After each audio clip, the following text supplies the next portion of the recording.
eccentric little man who goes around without formal wearing apparel and makes trouble for the British government. In reality, Gandhi is not eccentric, but he is the most powerful man now living, estimated by the number of his followers and their faith and their leader. Moreover, he is probably the most powerful man who has ever lived. His power is passive, but it is real. Let us study the method by which he attained his stupendous power.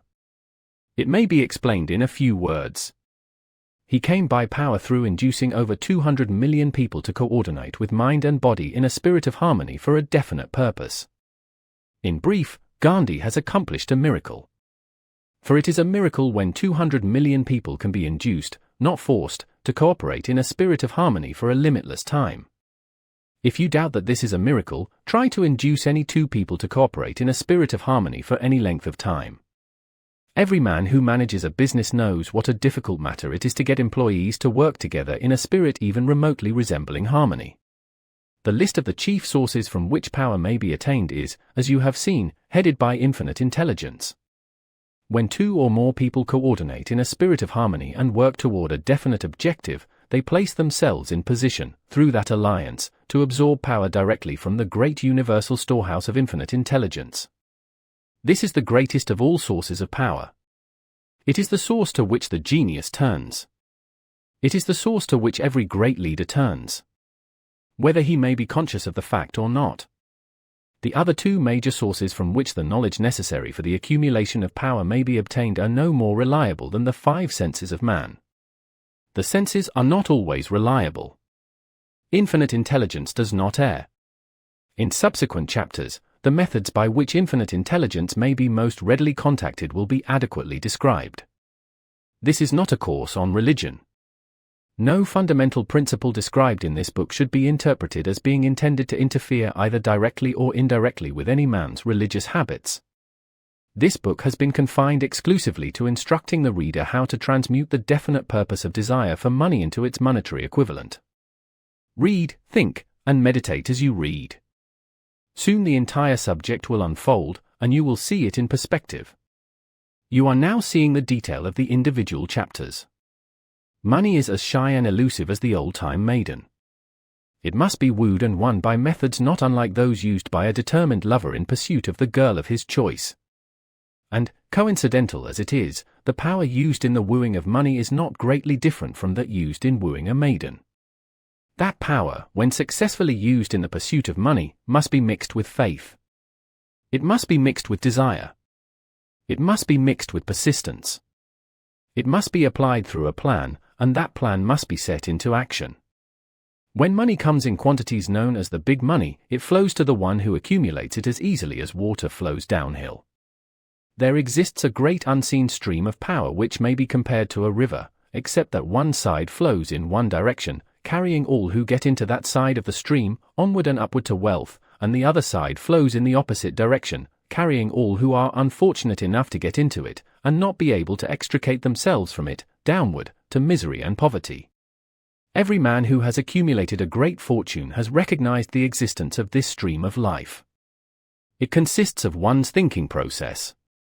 The positive emotions of thought form the side of the stream which carries one to fortune. The negative emotions from the side which carries one down to poverty. This carries a thought of stupendous importance to the person who is following this book with the object of accumulating a fortune. If you are in the side of the stream of power which leads to poverty, this may serve as an oar by which you may propel yourself over into the other side of the stream. It can serve you only through the application and use. Merely reading and passing judgment on it, either one way or another, will in no way benefit you. Some people undergo the experience of alternating between the positive and negative sides of the stream, being at times on the positive side and at times on the negative side. The Wall Street crash of '29 swept millions of people from the positive side to the negative side of the stream. These millions are struggling, some of them in desperation and fear, to get back to the positive side of the stream. This book was written especially for those millions. Poverty and riches often change places. The crash taught the world this truth, although the world will not long remember the lesson. Poverty may, and generally does, voluntarily take the place of riches. When riches take the place of poverty, the change is usually brought about through well-conceived and carefully executed plans. Poverty needs no plan. It needs no one to aid it because it is bold and ruthless. Chaps are shy and timid. They have to be attracted. Anybody can wish for riches, and most people do, but only if you know that a definite plan plus a burning desire for wealth are the only dependable means of accumulating wealth. Chapter 11: The Mystery of Sex Transmutation, the 10th step toward riches. The meaning of the word transmute is, in simple language, the changing or transferring of one element or form of energy into another. The emotion of sex brings into being a state of mind.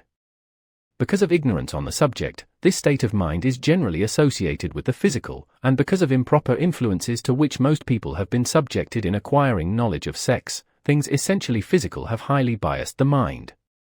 The emotion of sex has back of it the possibility of 3 constructive potentialities. They are: 1. The perpetuation of mankind. 2. The maintenance of health. As a therapeutic agency it has no equal. 3. The transformation of mediocrity into genius through transmutation. Sex transmutation is simple and easily explained.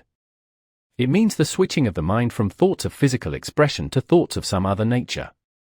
Sex desire is the most powerful of human desires. When driven by this desire, men develop keenness of imagination, courage, willpower, persistence, and creative ability unknown to them at other times.